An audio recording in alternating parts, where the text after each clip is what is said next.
greatness. Hola, bienvenido a Los Ecos de Su, donde encontrarás cuentos, leyendas, narraciones, fábulas y más. El gato negro. Edgar Allan Poe. Ni espero, ni quiero que se dé crédito a la historia más extraordinaria, y sin embargo más familiar que voy a referir. Tratándose de un caso en el que mis sentidos se niegan a aceptar su propio testimonio. Yo habría de estar realmente loco si así lo creyera. No obstante, no estoy loco, y con toda seguridad no sueño. Pero mañana puedo morir y quisiera aliviar hoy mi espíritu. Mi inmediato deseo es mostrar al mundo clara, concretamente y sin comentarios, una serie de simples acontecimientos domésticos que por sus consecuencias me han aterrorizado, torturado y anonadado. A pesar de todo, no trataré de esclarecerlos. A mí casi no me han producido otro sentimiento que el del horror, pero a muchas personas les parecerán menos terribles que barroques. Tal vez más tarde haya una inteligencia que reduzca mi fantasma al estado de lugar común. Alguna inteligencia más serena, más lógica y mucho menos excitable que la mía. Encontrará tan solo en las circunstancias que relato con terror una serie normal de causas y defectos naturalísimos. La docilidad y humanidad de mi carácter sorprendieron desde mi infancia. Tan notable era la ternura de mi corazón que había hecho de mí el juguete de mis amigos. Sentía una auténtica pasión por los animales, y mis padres me permitieron poseer una gran variedad de favoritos. Casi todo el tiempo lo pasaba con ellos, y nunca me consideraba tan feliz como cuando los daba de comer o los acariciaba.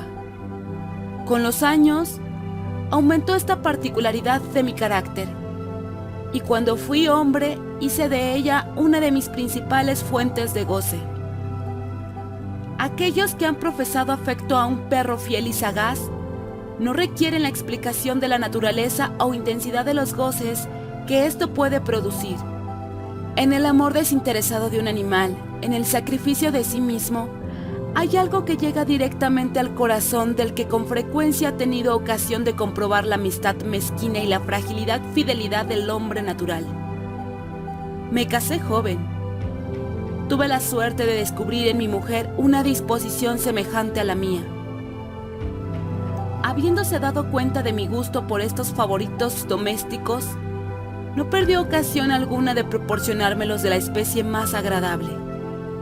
Tuvimos pájaros, un pez de color de oro, un magnífico perro, conejos, un mono pequeño y un gato. Era este último animal muy fuerte y bello, completamente negro y de una sagacidad maravillosa. Mi mujer, que era en el fondo algo supersticiosa, hablando de su inteligencia, aludía frecuentemente a la antigua creencia popular que consideraba a todos los gatos negros como brujas disimuladas. No quiere esto decir que hablara siempre en serio sobre este particular, y lo consignó sencillamente porque lo recordó. Plutón, se llamaba así el gato. Era mi predilecto amigo. Solo yo le daba de comer y a donde quiera que fuese me seguía por la casa. Incluso me costaba trabajo impedirle que me siguiera por la calle. Nuestra amistad subsistió así algunos años, durante los cuales mi carácter y temperamento, me sonroja confesarlo, por causa del demonio de la intemperancia, sufrió una alteración radicalmente funesta. De día en día me hice más taciturno, más irritable, más indiferente a los sentimientos ajenos. Empleé con mi mujer un lenguaje brutal, y con el tiempo la afligí incluso con violencias personales. Naturalmente, mi pobre favorito debió de notar el cambio de mi carácter. No solamente no les hacía caso alguno, sino que los maltrataba. Sin embargo, por lo que se refiere a Plutón, aún no despertaba en mí la consideración suficiente para no pegarle. En cambio, no sentía ningún escrúpulo en maltratar a los conejos, al mono e incluso al perro cuando por casualidad o afecto se cruzaban en mi camino. Pero iba secuestrándome mi mal, porque ¿qué mal admite una comparación con el alcohol? Andando el tiempo, el mismo Plutón que envejecía y naturalmente se hacía un poco huraño, comenzó a conocer los efectos de mi perverso carácter. Una noche, en ocasión de regresar a casa completamente ebrio, de vuelta de uno de mis frecuentes escondrijos del barrio, me pareció que el gato evitaba mi presencia. Lo cogí, pero él, horrorizado por mi violenta actitud, me hizo en la mano con los dientes una leve herida. De mí se apoderó repentinamente un furor demoníaco. En aquel instante dejé de conocerme. Pareció como si de pronto mi alma original hubiese abandonado mi cuerpo, y una ruindad superdemoníaca saturada de ginebra se filtró en cada una de las fibras de mi ser. Del bolsillo de mi chaleco saqué un cortaplumas, lo abrí, cogí al pobre animal por la garganta y deliberadamente le vacié un ojo. Me cubre el rubor, me abraza, me estremezco al escribir esta abominable atrocidad. Cuando al amanecer hube recuperado la razón, cuando se hubieron disipado los vapores de mi crápula nocturna, experimenté un sentimiento mitad horror, mitad remordimiento por el crimen que había cometido. Pero todo lo más era un débil y equívoco sentimiento, y el alma no sufrió sus acometidas. Volví a sumirme en los excesos, y no tardé en ahogar en el vino todo recuerdo de mi acción. Curó entre tanto al gato lentamente. La órbita del ojo perdido presentaba, es cierto, un aspecto espantoso. Pero después, con el tiempo, no pareció que se daba cuenta de ello. Según su costumbre, iba y venía por la casa, pero como debí suponerlo, en cuanto veía que me aproximaba a él, huía aterrorizado. Me quedaba aún lo bastante de mi antiguo corazón para que me afligiera aquella manifiesta antipatía en una criatura que tanto me había amado anteriormente. Pero este sentimiento no tardó en ser desalojado por la irritación. Como para mí mi caída final e irrevocable, brotó entonces el espíritu de la perversidad, espíritu del que la filosofía no se cuida ni poco ni mucho.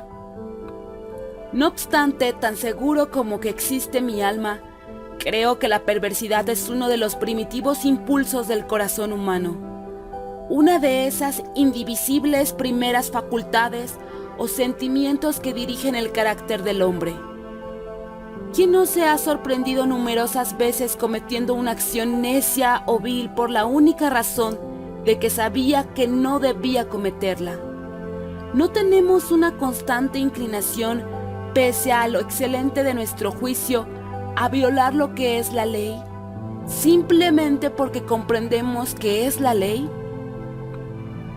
Digo que este espíritu de la perversidad hubo de producir mi ruina completa, el vivo e insondable deseo del alma de atormentarse a sí misma, de violentar su propia naturaleza, de hacer el mal por amor al mal, me impulsaba a continuar y últimamente a llevar a efecto el suplicio que había infligido al inofensivo animal.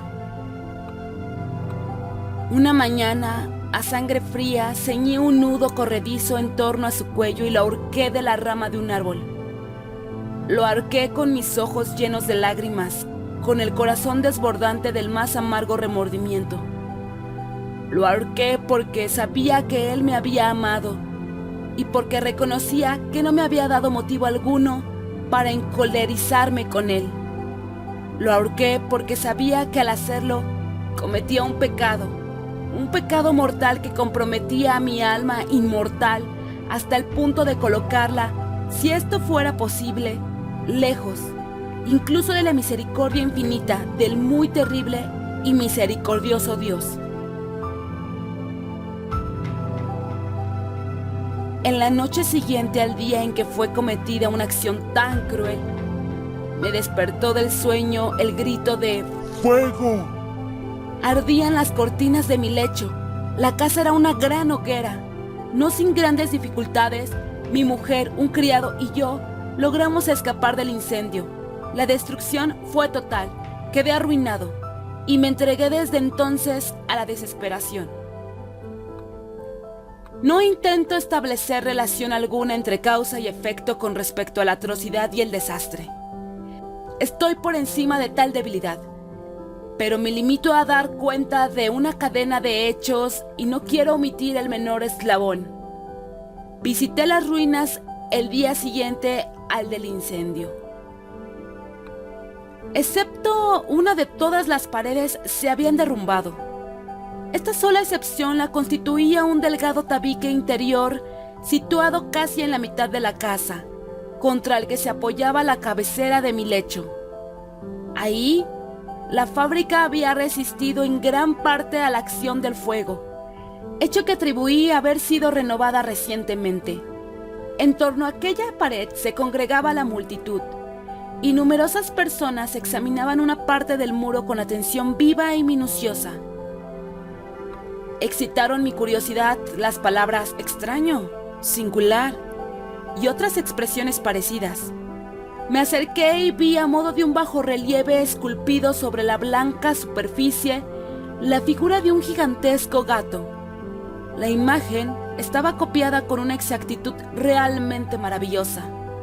Rodeaba el cuello del animal con una cuerda. Apenas hube visto esta aparición, porque yo no podía considerar aquello más que como una aparición, mi asombro y mi terror fueron extraordinarios. Por fin vino en mi amparo la reflexión. Recordaba que el gato había sido ahorcado en un jardín contiguo a la casa. A los gritos de alarma, el jardín fue invadido inmediatamente por la muchedumbre y el animal debió de ser descolgado por alguien del árbol y arrojado a mi cuarto por una ventana abierta. Indudablemente, se hizo esto con el fin de despertarme. El derrumbamiento de las restantes paredes había comprimido a la víctima de mi crueldad en el yeso recientemente extendido. La cal del muro, con combinación de las llamas y el amoníaco del cadáver, produjo la imagen tal como yo la veía. Aunque prontamente satisface así a mi razón, ya que no por completo mi conciencia no dejó sin embargo de grabar en mi imaginación una huella profunda el sorprendente caso que acabo de dar cuenta. Durante algunos meses no pude liberarme del fantasma del gato, y en todo este tiempo nació en mi alma una especie de sentimiento que se parecía, aunque no lo era, al remordimiento. Llegué incluso a lamentar la pérdida del animal y a buscar en torno mío a los miserables tugurios que a la sazón frecuentaba, otro favorito de la misma especie y de facciones parecidas que pudiera sustituirle. Hallábame sentado una noche, medio aturdido, en un bodegón infame, cuando atrajo repentinamente mi atención un objeto negro que yacía en lo alto de uno de los inmensos barriles de ginebra o ron que componían el mobiliario más importante de la sala. Hacía ya algunos momentos que miraba a lo alto del tonel y me sorprendió no haber advertido el objeto colocado encima. Me acerqué a él y lo toqué. Era un gato negro, enorme, tan corpulento como Plutón, al que se parecía con todo menos en su pormenor. Plutón no tenía un solo pelo blanco en todo el cuerpo, pero este tenía una señal ancha y blanca, aunque de forma indefinida, que le cubría casi toda la región del pecho. Apenas puse en él mi mano, se levantó repentinamente, ronroneando con fuerza. Se restregó contra mi mano y pareció contento de mi atención. Era pues el animal que yo buscaba. Me apresuré a proponerle al dueño su adquisición, pero este no tuvo interés alguno por el animal. Ni le conocía ni le había visto hasta entonces. Continué acariciándole, y cuando me disponía a regresar a mi casa, el animal se mostró dispuesto a seguirme. Se lo permití, e inclinándome de cuando en cuando caminamos hacia mi casa acariciándole. Cuando llegó, a ella se encontró como si fuera la suya, y se convirtió rápidamente en el mejor amigo de mi mujer. Por mi parte, no tardó en formarse en mí una antipatía hacia él. Era pues precisamente lo contrario de lo que yo había esperado. No sé cómo ni por qué sucedió esto, pero evidentemente su ternura me enojaba y casi me fatigaba. Paulatinamente, estos sentimientos de disgusto y fastidio acrecentaron hasta convertirse en la amargura del odio. Yo evitaba su presencia, una especie de vergüenza, y el recuerdo de mi primera crueldad me impidieron que lo maltratara. Durante algunas semanas me abstuve de pegarle o de tratarle con violencia, pero gradual, insensiblemente, llegué a sentir por él un horror indecible y a eludir en silencio como si huyera de la peste su odiosa presencia. Sin duda, lo que aumentó mi odio por el animal fue el descubrimiento que hice a la mañana del siguiente día de haberlo llevado a casa. Como Plutón, también él había sido privado de uno de sus ojos.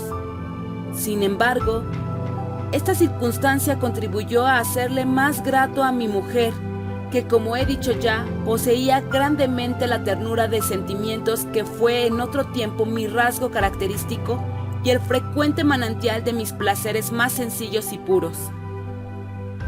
Sin embargo, el cariño que el gato me demostraba parecía crecer en razón directa de mi odio hacia él. Con una tenacidad imposible de hacer comprender al lector, seguía constantemente mis pasos. En cuanto me sentaba, acurrucaba bajo mi silla o saltaba sobre mis rodillas, cubriéndome con sus caricias espantosas. Si me levantaba para andar, metíase entre mis piernas y casi me derribaba, o bien, clavando sus largas y agudas garras en mi ropa, trepaba por ellas hasta mi pecho. En esos instantes, aun cuando hubiera querido matarle de un golpe, me lo impedía en parte el recuerdo del primer crimen, pero sobre todo me apresuró a confesarlo, el verdadero terror del animal. Este terror no era positivamente el de un mal físico, y no obstante me sería muy difícil definirlo de otro modo. Casi me avergüenza confesarlo. Aún en esta celda malhechor, casi me avergüenza confesar que el horror y el pánico que me inspiraba el animal habíanse acrecentado a causa de una de las fantasías más perfectas que es posible imaginar.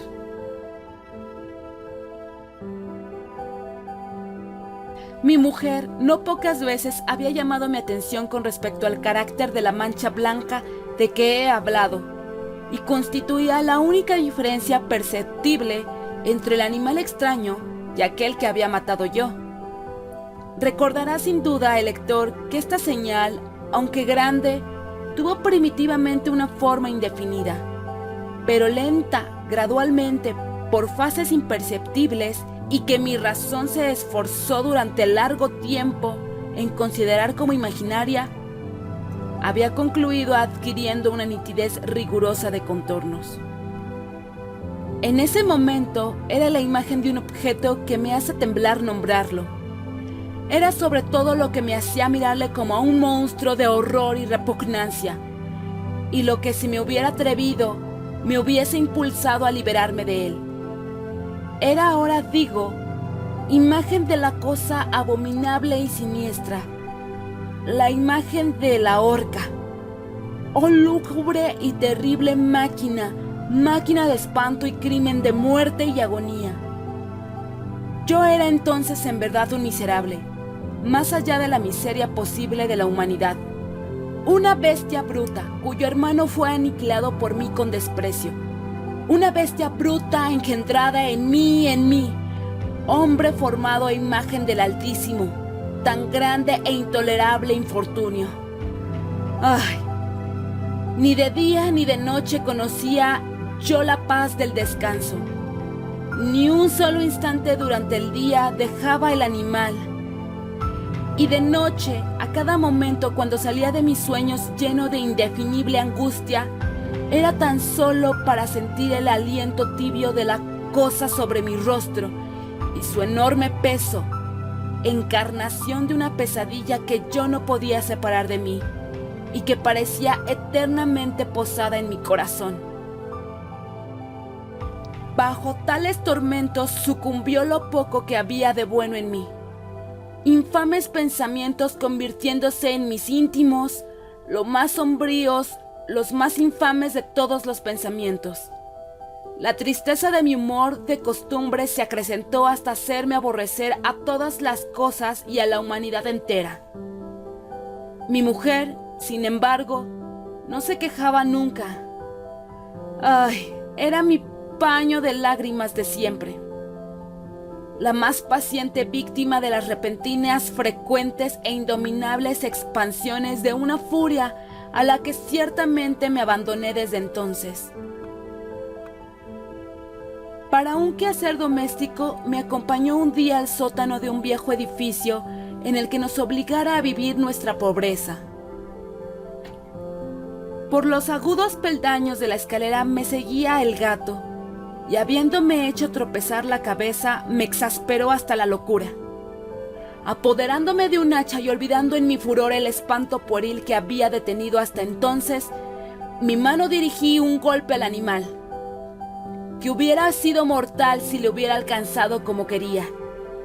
Pero la mano de mi mujer detuvo el golpe. Una rabia más diabólica me produjo esta intervención. Liberé mi brazo del obstáculo que lo detenía y le hundí a ella el hacha. Mi mujer cayó muerta instantáneamente, sin exhalar siquiera un gemido. Realizado el terrible asesinato, inmediata y resueltamente procuré esconder el cuerpo. Me di cuenta de que no podía hacerlo desaparecer de la casa, ni de día ni de noche, sin correr el riesgo de que se enteraran los vecinos. Asaltaron mi ventana varios proyectos. Pensé por un instante en fragmentar el cadáver y arrojar al suelo los pedazos. Resolví después cavar una fosa en el piso de la cueva. Luego pensé arrojarlo al pozo del jardín. Cambié la idea y decidí embalarlo en un cajón, como una mercancía en la forma de costumbre, y encargar a un mandadero que se lo llevase de casa.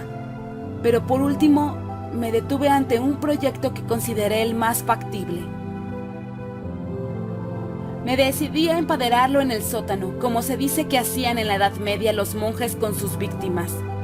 La cueva parecía estar construida a propósito para semejante proyecto. Los muros no estaban levantados con el cuidado de costumbre y no hacía mucho tiempo había sido cubierto en toda su extensión por una capa de yeso que no dejó endurecer la humedad. Por otra parte, había un saliente en uno de los muros, producido por una chimenea artificial o especie de hogar que quedó luego tapado y dispuesto de la misma forma que el resto del sótano. No dudé que me sería fácil quitar los ladrillos de aquel sitio, colocar el cadáver y emparedarlo del mismo modo, de forma que ninguna mirada pudiese descubrir nada sospechoso. No me engañó mi cálculo. Ayudado por una palanca, separé sin dificultad los ladrillos y habiendo luego aplicado cuidadosamente el cuerpo contra la pared interior, lo sostuve en esta postura hasta poder establecer sin gran esfuerzo toda la fábrica a su estado primitivo. Con todas las preocupaciones imaginables, me preocupé una argamasa de cal y arena, preparé una capa que no podía distinguirse de la primitiva y cubrí escrupulosamente con ella el nuevo tabique. Cuando terminé, vi que todo había resultado perfecto. La pared no presentaba la más leve señal de arreglo. Con el mayor cuidado barrí el suelo y recogí los escombros. Miré triunfalmente en torno mío y me dije, por lo menos aquí mi trabajo no ha sido infructuoso. Mi primera idea entonces fue buscar al animal que fue causante de tan tremenda desgracia, porque al fin había resuelto matarlo. Si en aquel momento hubiera podido encontrarle, nada hubiese evitado su destino. Pero parecía que el artificioso animal, ante la violencia de mi cólera, habíase alarmado y procuraba no presentarse ante mí.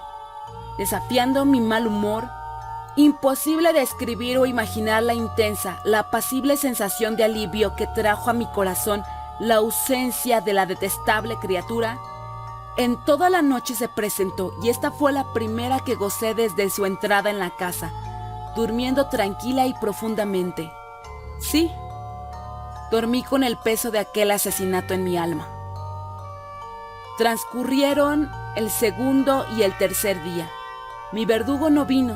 Sin embargo, como un hombre libre, respiré una vez más. En su terror, el monstruo había abandonado para siempre aquellos lugares. Ya no volvería a verle nunca. Mi dicha era infinita. Me inquietaba muy poco la criminalidad de mi tenebrosa acción. Hincóse una especie de sumario que apuró poco las averiguaciones. También se dispuso un reconocimiento, pero naturalmente nada podía descubrirse. Yo daba por asegurada mi felicidad futura. Al cuarto día, después de haberse cometido el asesinato, se presentó inopinadamente en mi casa un grupo de agentes de policía y procedió de nuevo con una rigurosa investigación del local. Sin embargo, confiado en lo impenetrable del escondite, no experimenté ninguna turbación. Los agentes quisieron que los acompañase en sus pesquisas. Fue explorado hasta el último rincón. Por tercera o cuarta vez bajaron por último a la cueva. No me alteré en lo más mínimo. Como el de un hombre que reposa en la inocencia, mi corazón latía pacíficamente. Recorrí el sótano de punta a punta, crucé los brazos sobre mi pecho y me paseé indiferentemente de un lado a otro. Plenamente satisfecha, la policía se disponía a abandonar la casa. Era demasiado intenso el júbilo de mi corazón para que pudiera reprimirlo. Sentía la viva necesidad de decir una palabra tan solo a modo de triunfo y hacer doblemente evidente su convicción con respecto a mi inocencia. «Señores», dije por último cuando los agentes subían la escalera, «es para mí una gran satisfacción habrá desvanecido sus sospechas. Deseo a todos ustedes una buena salud y un poco más de cortesía. Dicho sea de paso, señores, tienen ustedes aquí una casa construida». Apenas sabía lo que hablaba en mi furioso deseo de decir algo con aire deliberado. «Puedo asegurar que esta es una casa excelentemente construida. ¿Estos muros se van ustedes, señores? Estos muros están construidos con una gran solidez». Entonces, por una fanfarronada frenética, golpeé con fuerza con un bastón que tenía en la mano en ese momento, precisamente sobre la pared del tabique tras la cual yacía la esposa de mi corazón. ¡Ay! Que por lo menos Dios me proteja y me libere de las garras del archidemonio.